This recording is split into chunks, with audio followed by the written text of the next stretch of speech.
تانے سب پائے ہوں گے، دلوں کی جاذبیت اور سینوں کے کھجاؤں کی البیلے ترانے سنے ہوں گے۔ قیس کی صحرا نوردی،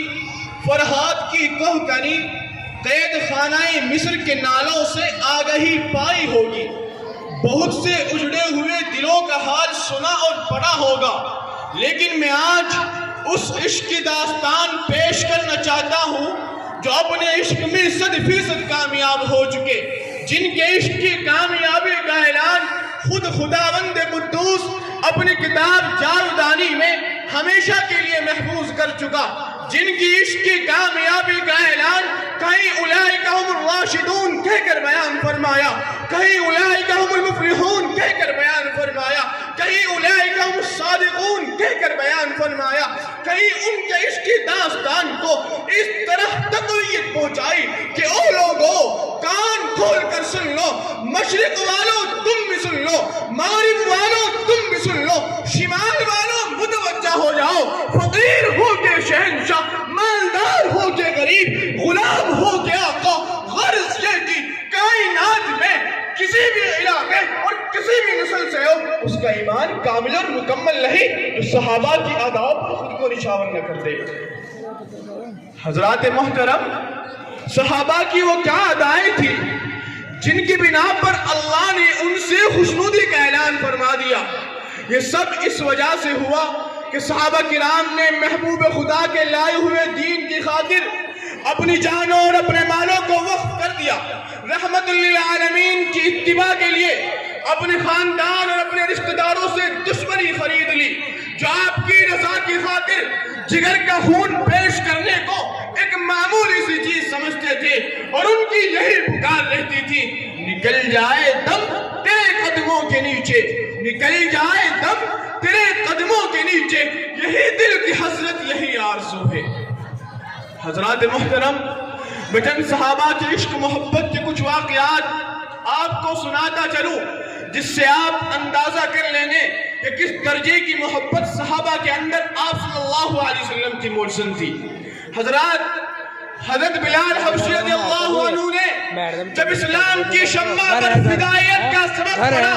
اور حلقہ بگوش اسلام ہو گئے تو کفار مکار اس پاداش میں ان کو ایسی تکلیفیں پہنچائی کہ آسمان جن کو دیکھنے کی طاقت نہیں رکھتا، فرشتے چیخ اٹھتے، شجر و حجر کانپ اٹھتے، درندے سہم جاتے کہ خدا بندہ یہ وہ بلال ہے جس کے قدموں کی چاپ جنت میں سنائی دیتی ہے، خدایا یہ تیرے محبوب کا عاشق بلال جانوروں اور ظالموں نے اپنے ظلم کا لقمہ بنا لیا، خدا کی قسم تمام آسمان و زمین کانپ جاتے، ہر چیز پر سکتہ داری ہو جاتا، مگر وہ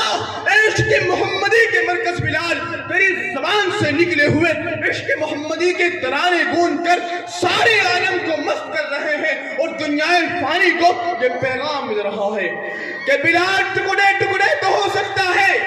بلال کے جسم کو پرندے نوچ نوچ کر تو کھا سکتے ہیں، بلال پہاڑوں کی چٹانوں سے چور چور تو ہو سکتا ہے، مگر بلال کے سینے سے عشق محمدی کی آگ کوئی بجھانے والا پیدا نہیں ہو سکتا۔ اسی طرح ایک مرتبہ کعبۃ اللہ میں جو حضرت ابراہیم علیہ السلام نے ایک اللہ کی عبادت کی خاطر اپنے ننھے سے اسماعیل کو لے کر تعمیر کیا تھا، جس گھر کی تعمیر کے لیے ہاجرہ اپنے ہاتھوں سے کام کرتی تھی، اس گھر میں اللہ کے اس راج دلارے کو کفار مکہ گھیرے ہوئے تھے، کوئی گالی دے رہا تھا، کوئی تھپڑ مار رہا تھا، نبی کا ایک سچا دیوانہ، نبی کا ایک سچا عاشق جسے ابو بکر صدیق کہتے ہیں، اس ماجرے کو دیکھ کر حیران و پریشان ہو جاتا ہے، پکار اٹھتا ہے، او ظالموں، او جہالت کے اماموں، تم اللہ کو دل بھر کو تکلیف دیتے اور ستاتے ہو، جو وحدانیت کی شمع کفرستانوں میں فروزہ کرنے کے لیے رات دن کوشاں ہے، اللہ کی قسم ابو بکر کی آواز جب ان جاہلوں کے کانوں میں پڑی، آپ کی طرف سے توجہ ہٹا کر ابو بکر کو پیٹنا شروع کر دیا، اتنا مارا کہ ابو بکر بے ہوش ہو کر زمین پر گر پڑے، بے ہوشی کے عالم میں ان کو وہاں سے منتقل کیا گیا۔ تھوڑی دیر کے بعد ابو بکر نے جب آنکھیں کھولی، جب نبی کی ایک ایک ادا کو سینے سے لگانے والے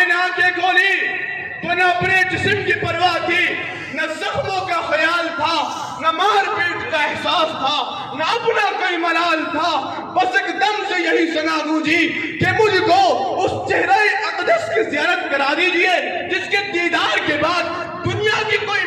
مصیبت نہیں رہتی۔ میں اس رحمت بھری نظروں کو دیکھنا چاہتا ہوں جس کی سیاہی اور سفیدی پر میری زندگی قربان ہے۔ بسبب قلت وقت ایک شعر کے ساتھ اپنی تقریر کو یہ ختم کرنا چاہتا ہوں۔ اپنے کردار کا تو غازی بن جا، اپنے کردار کا تو غازی بن جا، جیت نہ سکے تجھے کوئی ایسی تو بازی بن جا، توڑنے والے خود آئیں گے مسجدیں بنانے تیری، توڑنے والے خود آئیں گے مسجدیں بنانے تیری، شرط یہ ہے کہ پہلے تو نمازی بن جا، وما علینا الا البلاغ۔ ماشاءاللہ، بہت خوب، جزاک اللہ خیر۔